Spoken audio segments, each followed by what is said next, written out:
দাঁড়ান দাঁড়ান দাঁড়ান, এই দাঁড়ান না, এই দাঁড়ান, আপনার কার্ড একটা দিয়ে যান।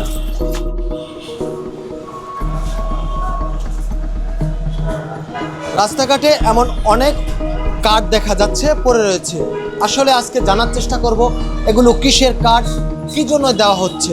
আমার হাতে একটা কার্ড রয়েছে আবাসিক হোটেল শিপন ভাই। আজকে জানার চেষ্টা করব কে এই শিপন ভাই। রাজধানীর বিভিন্ন সড়ক, ফুটওভার ব্রিজ, জনবহুল এলাকায় হরহামেশাই দেখা মিলে রহস্যময় কিছু ভিজিটিং কার্ড। কোথাও কোথাও লেখা থাকে অমুক ভাই, কোথাও তমুক ভাই, কিন্তু আসলে এরা কারা, তাদের কাজ কি, সেই অনুসন্ধানে নামে চ্যানেল 9 টিম। বিমানবন্দর এলাকায় একটি ফুটওভার ব্রিজের সামনে কিছুক্ষণ দাঁড়াতেই দেখা মিলে এক ব্যক্তির, যার হাতে ছিল এমন কিছু কার্ড। প্রশ্ন করা মাত্রই সেখান থেকে দৌড়ে পালিয়ে যান তিনি। আচ্ছা ভাই, আপনি কিসের কার্ড ফালাচ্ছেন? Visiting card. কিসের ভিজিটিং কার্ড এগুলো? ভাই, কার্ড দেখি আমি।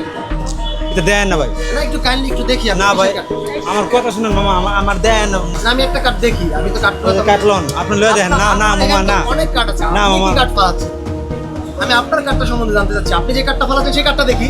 আরে মামা জোরাজোরি করেন না মামা। আমি জানতে চাই না, আপনি যে মামা। কার্ডটা ফালাচ্ছেন আপনি সেই কার্ডটা আমাকে না দেন। না না, এমনি এমনি ভিডিও করেন।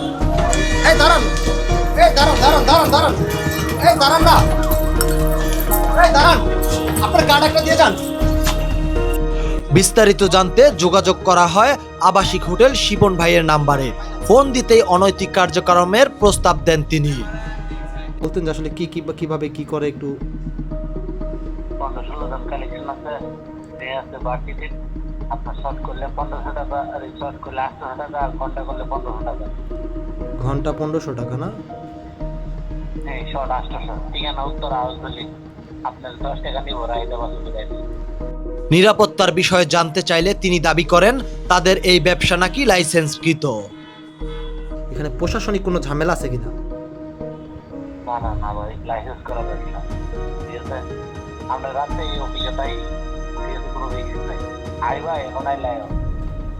রাজধানী জুড়ে প্রকাশ্যে এভাবে দেহ ব্যবসার বিজ্ঞাপন ছড়িয়ে পড়া এবং নির্ভয়ে কার্যক্রম চালিয়ে যাওয়া সমাজের জন্য গভীর উদ্বেগের বিষয়। অথচ প্রশাসনের নীরবতা, দেখেও না দেখার প্রবণতা যেন অপরাধকে উৎসাহিত করছে। কার্যকর পদক্ষেপ না নিলে ভবিষ্যৎ প্রজন্মকে একটি ভয়াবহ সামাজিক অবক্ষয়ের মুখোমুখি হতে হবে। SM স্বাধীন, চ্যানেল 9, ঢাকা।